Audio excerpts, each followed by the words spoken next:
नमस्कार मेरे प्यारे साथियों। परमात्मा की महिमा स्वरूप दर्शन में आप सभी मेरे प्यारे साथियों का बहुत बहुत स्वागत है, अभिनंदन है। आज का हमारा विषय है कि हमारे भीतर इमोशंस क्यों जागते हैं, हम अटैचमेंट में क्यों फंसते हैं, क्या अटैचमेंट होना गलत है, क्या माया सत्य है। इस प्रकार हम तमाम उन विषयों को छूने का प्रयास करेंगे जिनके बारे में मेरे ज़्यादातर मित्र अनभिज्ञ हैं और वे जानना चाहते हैं, ताकि वे अपने कष्टों को खुद कैसे दूर करें और उनके जीवन में अमन और शांति हर पल रहने लगे, अर्थात उन्हें चिंता, डर, अवसाद, डिप्रेशन जैसी समस्याओं का सामना ना करना पड़े। इसलिए मुझे पूरा विश्वास है कि आप इस वीडियो को बहुत ही ध्यान से सुनेंगे। यदि एक बार में समझ में नहीं आए तो फिर आप एकांत स्थान का चुनाव करके और फिर इसे ध्यान से सुने और बार बार सुने यदि समझ में नहीं आता है, और यह ना समझे भीतर कि एक बार में आ गया मुझे सब आता है, क्योंकि मुझे भी कुछ नहीं आता है, मैं भी आप जैसे मित्रों से सीख रहा हूँ। तो अब बात करते हैं और फिर आप अनुभव करके हमें बताएं कि क्या आपको हमारी बात में सच्चाई लगती है, ताकि हम आपकी आगे सेवा करते रहें, क्योंकि हमारा संकल्प सेवा करना है। मेरे प्यारे साथियों, जब आप नहाने जाते हैं और बाल्टी के अंदर नल से पानी खोलते हैं और डिब्बा पानी के अंदर डालते हैं, उस वक्त आप देखा करो कि बहुत सारे बुलबुले पानी के अंदर बनते हैं और फूटते जाते हैं, अर्थात गायब होते हैं फिर बनते हैं। तो कभी आपने गहराई से कभी ये अनुभव किया कि कोई बुलबुला ऐसे सोच रहा होगा, अरे मेरा छोटा वाला बुलबुला उधर गया, अरे वो बड़ा वाला उधर गया।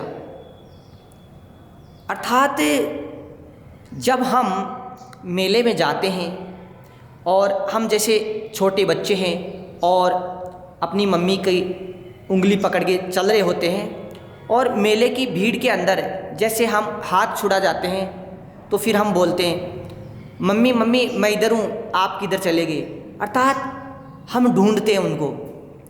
तो क्या ये बच्चा ऐसा ढूंढता है और एक तरफ हम ये कहते हैं कि ये अटैचमेंट है, ये माया सच नहीं है, तो क्या हम या बच्चा कोई भी ऐसा करता है तो क्या वह गलत है या झूठा है या क्या है? अब मैं आपको इसका जवाब देने जा रहा हूँ।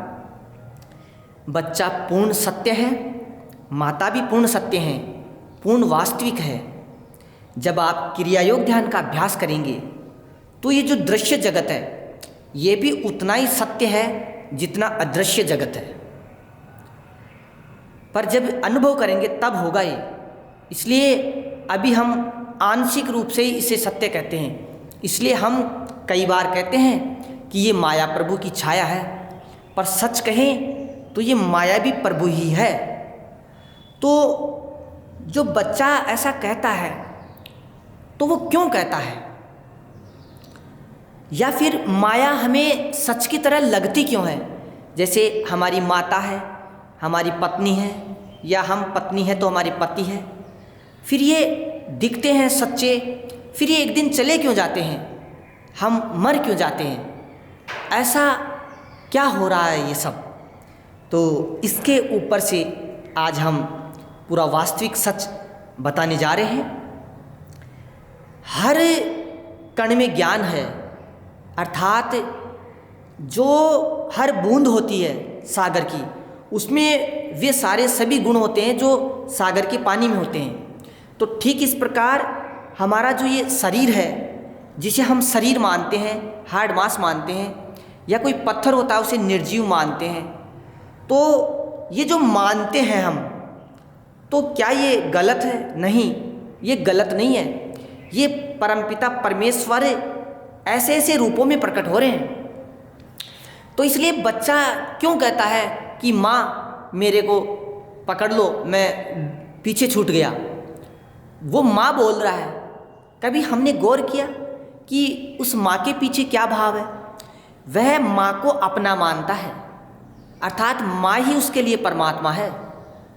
तो ठीक इसी प्रकार हम जो ये कहते हैं कि हमारे घर वाले हमारे सगे नहीं हैं, बाहर वाले साथ दे देंगे पर घर वाले नहीं देंगे, या फिर कई बार ये कहते हैं कि भाई का भाई सगा नहीं है, या जैसे घर में ही कंस जन्म लेता है।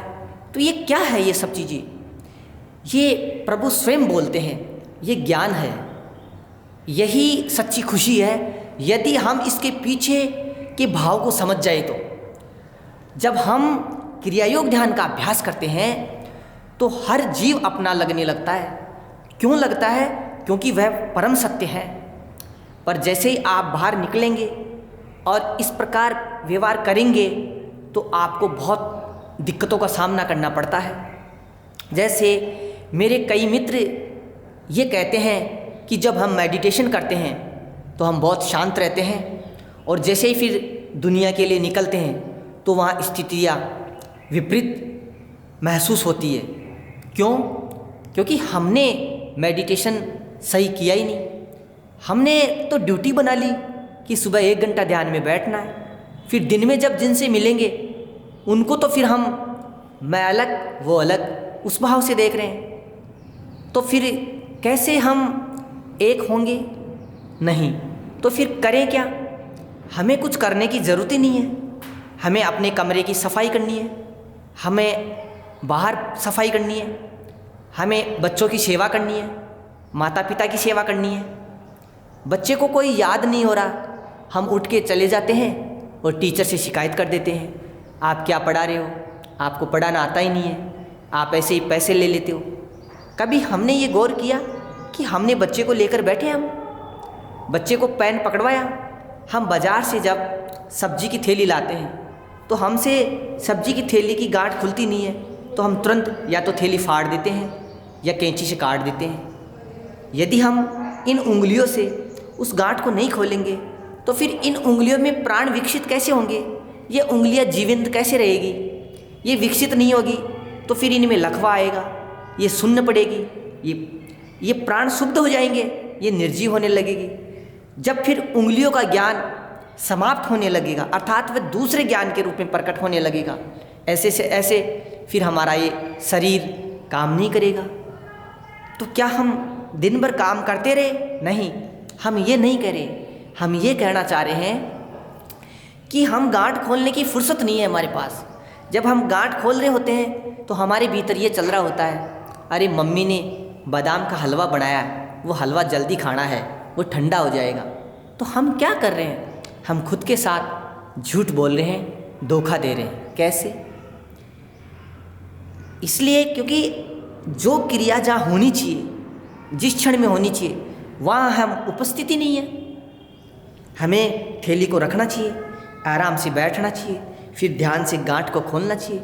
जब गांठ खोलेंगे तो ज्ञान प्रकट होगा, तो आपको पता लगेगा कि बादाम के हलवे की जो खुशबू है, जो खुशी है, वो अभी महसूस हो रही है। तो हम बैंक में जाते हैं, लाइन में लगते हैं, 2 मिनट हम खड़े रहते नहीं हैं और फिर हाहाकार मचाते हैं, भाई साहब जल्दी करो, मुझे वहाँ जाना है, मुझे वहाँ जाना है। और पता लगता है कोई पीछा करे तो पता लगेगा घर जाके हम सो रहे हैं। तो हम किसको बेवकूफ़ बना रहे हैं? हम खुद को बेवकूफ़ बना रहे हैं। हमारे हर कर्म हर क्षण नोट हो रहे हैं। कौन नोट कर रहा है?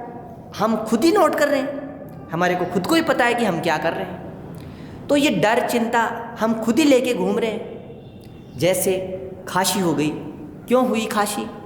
खांसी इसलिए हुई क्योंकि हम खांसी से घृणा करते हैं। कोई एनर्जी ऐसी है जो हमें पसंद नहीं है तो खांसी होएगी। तो आज मैंने एक छोटी सी जानकारी दी है, आगे मैं फिर इसको बढ़ाता रहूँगा। बहुत बहुत धन्यवाद।